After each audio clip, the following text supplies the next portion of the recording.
WYMT Mountain News at 6.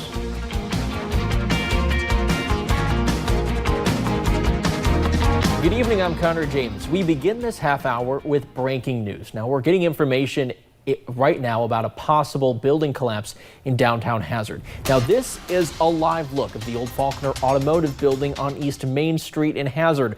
Police and fire are on the scene. They tell our reporter there that they're worried about a gas line. Now, details about all this are very limited, but we do know that East Main Street was at one point a little hard to drive on. It's not shut down right now. Police are currently making sure no one is in the building and all others around are safe.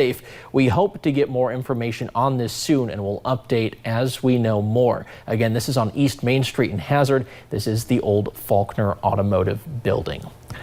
Well, developing news tonight. A man police say is wanted for murder and kidnapping in Henry County, Kentucky, caused a school right here in our own region to be shut down. 37-year-old Terry Allen Whitehouse was let out of jail just yesterday. Police believed he may be in the Jackson County area. Now, the Jackson County school system was on lockdown from about 1 p.m. until school let out. The superintendent told us students and staff were never at risk. We have much more on this story over on our website, WYMT.com. Well, millions of dollars are being returned to former Eric C. Kahn clients after multiple judges ruled in favor of the clients getting their disability benefits back. Some are starting to see those results hit their bank accounts. Will Puckett joins us in studio with more on the news of this. Will? Yeah, Connor, it is actually incredible news for those who are starting to see the money they lost pour back into their accounts. More than 200 of the men and women who lost their benefits are getting all of that money back. Today marks 3 months to the day since the first ruling from a federal judge ordering the Social Security Administration to give the money back. This is just a relief for those who have been on a roller coaster ride for the past 4 years.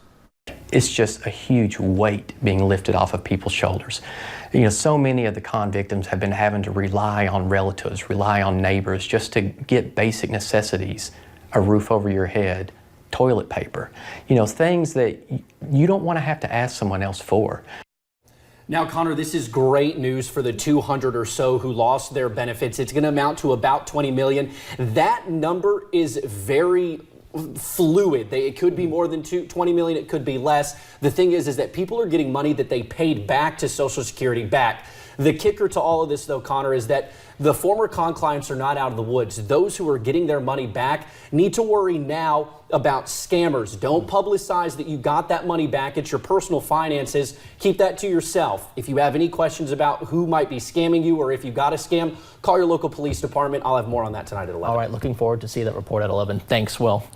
Well, sorry, we have some problems with the teleprompter right now.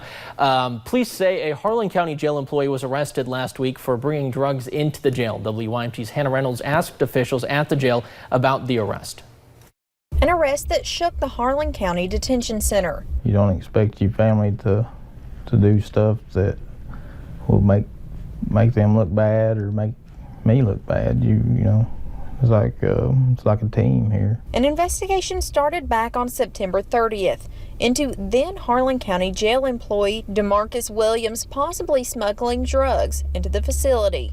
We watched some of the videos here and determined that it was possible. After Kentucky State Police got involved, DeMarcus Williams was arrested for promoting contraband in the first degree. One thing that concerned people around Harlan was the fact his bond was only for $1,000 cash, which he posted a short time later. Maybe a $20,000 bond or higher, you know, not just giving him a slap on the back and turning him out free. The bond amount is a mystery to law enforcement and the jail staff we spoke to alike. I have no idea. That's, you know, not left up to me. While a lot of questions surround the case, one thing is for certain. I hate it for their family and, you know, for everybody involved. But like I said, it won't be tolerated, no matter who it is. The drugs taken from Williams' possession could not be identified and were sent for further testing by troopers. In Harlan County, Hannah Reynolds, WYMT Mountain News. Now, Williams was terminated from the jail on October 3rd and will appear in Harlan County Court again on Monday at 1 o'clock. Well, Republican candidate for Attorney General Daniel Cameron will stay on the ticket.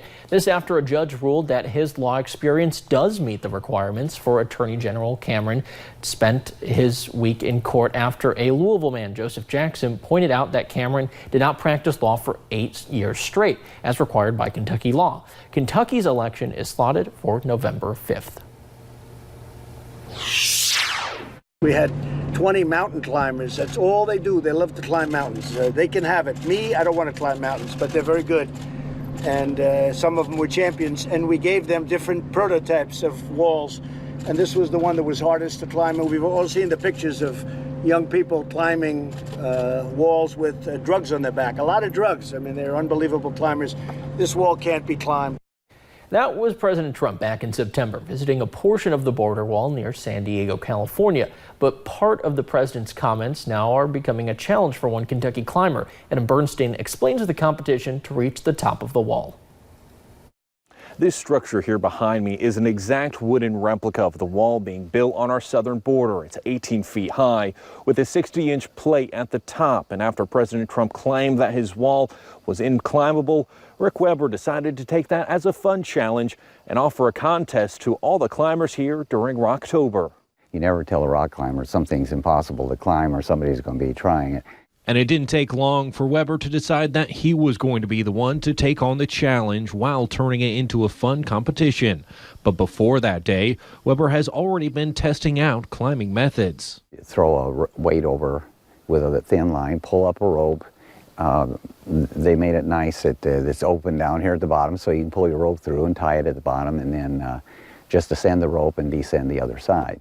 And while this may be the easiest method Weber has found, he's just excited for all the variations climbers will attempt come competition time this weekend. Speed contests are pretty popular now, and we have a category and a trophy awarded for the cleverest technique for getting up and over the wall.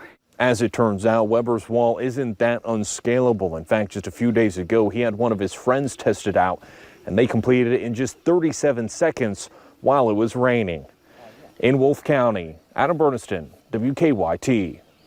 Weber's competition will be held this Friday from 8 to 10 a.m. and then Saturday from 1 until 5. The competition will be on a first come, first served basis.